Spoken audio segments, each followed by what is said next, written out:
सरकार जैसा मैंने कहा कि अलग अलग मुद्दों के ऊपर फेल हुई है। उस गवर्नमेंट पे क्या उम्मीद की जा सकती है जिस पार्टी से और गवर्नमेंट से अपना मंत्रिमंडल ही पूरा ना बन पाए।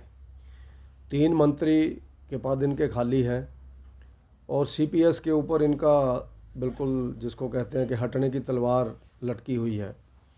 तो मंत्रिमंडल का गठन इनका दिल्ली और हिमाचल का तालमेल ना होने के कारण लटका पड़ा है। और अलग अलग जिलों के अंदर हम लोग देखें तो इम्बैलेंस है मंत्रिमंडल में। कांगड़ा के अंदर सिर्फ एक मंत्री है, बिलासपुर के अंदर कोई मंत्री नहीं है। इसी तरह से हिमाचल प्रदेश में जब जब भी हमने देखा है, क्योंकि अब पहले ही मंत्री 15% बनते हैं तो पहले ही राउंड में सब लोगों को बना दिया जाता है, लेकिन आपसी खींचतान होने के कारण, आपसी लड़ाई होने के कारण कांग्रेस पार्टी मंत्रिमंडल का विस्तार नहीं कर सकी है, यानी पूरा नहीं कर सके हैं। और 1 साल पूरा होने को है और मंत्रिमंडल का विस्तार नहीं होता तो हिमाचल प्रदेश का काम भी सफर होता है, क्योंकि एक एक मंत्री के पास 5-5, 6-6 डिपार्टमेंट हैं। मुख्यमंत्री जी के पास बहुत ज़्यादा डिपार्टमेंट हैं, जिसके कारण सब लोग इस ओर ध्यान नहीं दे पा रहे हैं कामों की ओर। तो जो गवर्नमेंट तो मंत्रिमंडल बनाने में ही नाकाम हुई है, तो गारंटियों के मामले में तो क्या इनसे कहा जाए, उस मामले में तो जो सफल हुए ही है। और इसी तरह से हिमाचल प्रदेश के अंदर जो नशे का प्रभाव है वो बहुत ज़्यादा बढ़ रहा है। जो एनडीपीएस की इनकी रिपोर्ट है पिछले 1 साल की, जो 7 महीने की रिपोर्ट है, सितंबर तक 1715 केस इनके रजिस्टर्ड हो चुके हैं। और इसी तरह से अगर कंपैरिजन की बात करें तो भारतीय जनता पार्टी के समय पर ऐसे बहुत कम केसेस थे। और अभी भी मैं जो मान के चलता हूँ कि इतने केसेस तो रजिस्टर्ड हैं, अनरजिस्टर्ड कितने होंगे जो पॉलिटिकल दबाव के अंदर रोके गए।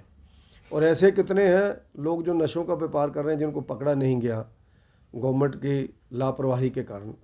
तो यानी 2000 के लगभग केस पे एक ही साल के अंदर बढ़ना, ये हिमाचल प्रदेश जैसे शांत प्रदेश के लिए बहुत ही अलार्मिंग स्थिति है।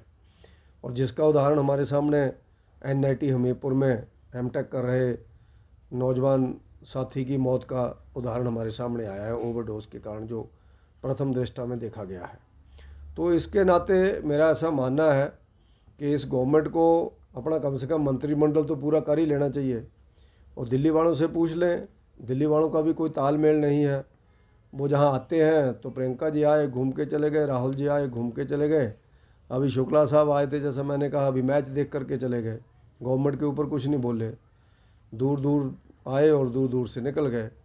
तो उन सब बातों पे ध्यान देने की ज़रूरत है। मुख्यमंत्री जी को स्वयं मंत्रिमंडल का निर्णय लेना चाहिए और जो भी उन्होंने को बढ़ाना है उनका प्रेरोगेटिव है, जिसको भी बढ़ाना उनको बढ़ाना चाहिए, लेकिन मंत्रिमंडल कंप्लीट हो, पूरे प्रदेश के अंदर गवर्नमेंट काम करे।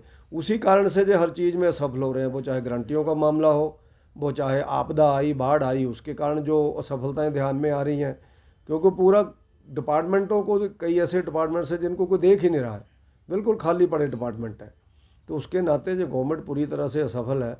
और हिमाचल प्रदेश के अंदर इतनी जल्दी किसी भी गवर्नमेंट का ग्राफ नहीं गिरा होगा जितनी जल्दी इस गवर्नमेंट का 1 साल के अंदर ही ग्राफ गिर गया है। उसका परिणाम जैसा मैंने कहा लोकसभा के चुनाव में ध्यान में इनके आएगा, क्योंकि लोकसभा बिल्कुल सिर के ऊपर है और इनके पास कोई भी ऐसे कैंडिडेट नहीं है जिनको जो लोकसभा के चुनाव के अंदर लड़ा सके। तो उसका परिणाम क्या आना है वो आप सब लोग जानते हैं। चारों के चारों सीटें भारतीय जनता पार्टी की झोली में, प्रदेश की जनता के आशीर्वाद से और नरेंद्र मोदी जी के सहयोग से हम लोग चारों सीटें जीतेंगे और हिमाचल से पूरा समर्थन नरेंद्र मोदी जी के पक्ष में दिल्ली में जाएगा।